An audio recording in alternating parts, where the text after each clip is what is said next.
In this brief discussion, we're going to examine 4 reasons that underlie attempts to sabotage a new beginning. Keep in mind that I'm not saying that the personnel who evidence these rationales are intentionally trying to destroy the new beginning. The fact is that the consequences of their actions are what are destroying the new beginning. They themselves may be excited about the beginning, but they're just filled with anticipation, and these anticipations result in a hindrance to starting out a new beginning in an appropriate fashion. So keep in mind that employees are responsible for their actions, but sometimes they don't clearly understand the consequences of their actions. And as a manager, your responsibility may be indeed to identify these difficulties and to inform them of the consequences of what they're doing to the organization. And then you may see some changed behavior. So let's start out on the tour of these 4 rationales for sabotaging the new beginning. New beginnings sometimes are faced by 4 major reasons for resisting a new beginning. The first of these is that beginnings reactivate some of the old anxieties that were triggered by the ending.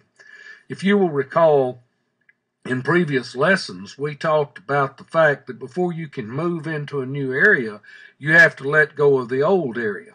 Well, letting go of the old area resulted in grief, and we examined the stages of grief, the anger, the blame, the trying to make a deal, and all of that.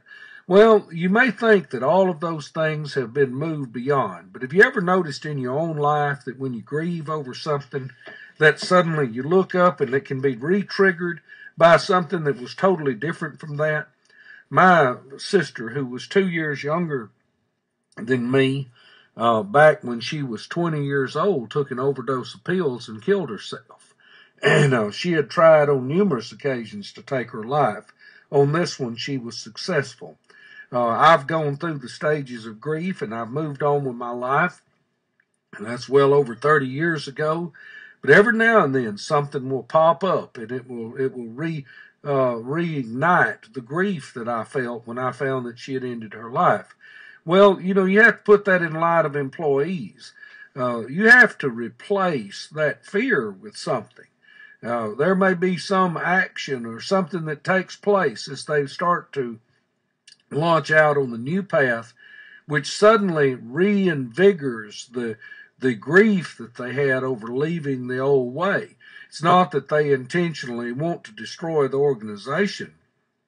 It's just that the problems that they faced with the ending may resurface.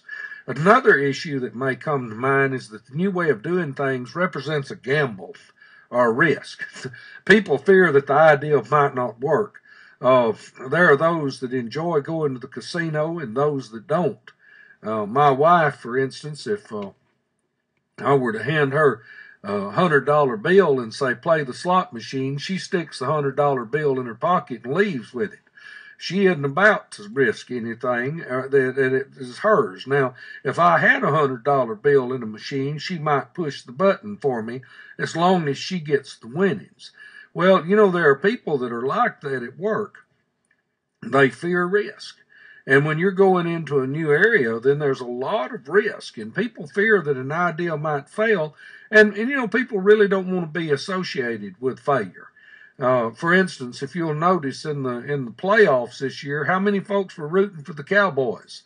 And it was Dallas who? Well, they didn't want to be associated with someone who wasn't likely to win the Super Bowl. Another rationale for resisting a new beginning is this idea that things may resonate with what's happened in the past. One of the great characteristics, or the characteristics of a great manager, is a manager's ability to accept failure on the part of workers, if that failure leads to improved performance or improved operation of the organization. In the past, failure may not have been accepted. And in fact, those who failed may have indeed been punished. And now we're fixing to start out in a new country with unknown rules, trying to conquer things or discover things and do things that we've never done before. You can understand the apprehension on the part of employees. And they may fear not only taking the gamble, but they fear the consequences of failing and the things that they've seen that have happened to those who did fail. Pretty interesting situation. One of the last things is that the new beginning kind of destroys the pleasant holiday that you've had in the neutral zone. When you were in the neutral zone, wandering around and all of this thing, people not knowing where they're headed to or where they came from, well, there's kind of a pleasant holiday going on there. In other words, accountability and pressure are off for a while. A lot of people don't want to walk back into a situation of accountability and pleasure when they can have a holiday. It's kind of like with me over the Christmas break. I don't want to go back to work. Over the Easter break, I don't want to go back to work. Over the summer, I don't want to go back to work. Over Thanksgiving, I don't want to go back to work. The only reason I go back to work is because I have to if the family's going to eat. New beginnings destroy pleasant experiences in the neutral zone. They bring about new heightened accountability and pressure again. Now look at these 4 reasons. The beginning can reactivate some of the old anxieties. There are people that may fear taking a risk. There are people that think they'll be punished for failure. And some are just absolutely happy to have no accountability and no pressure. Your goal as a manager is to recognize these 4 reasons and to counteract them with careful planning. And those are the things that we're going to discuss in the next few sections of this lesson.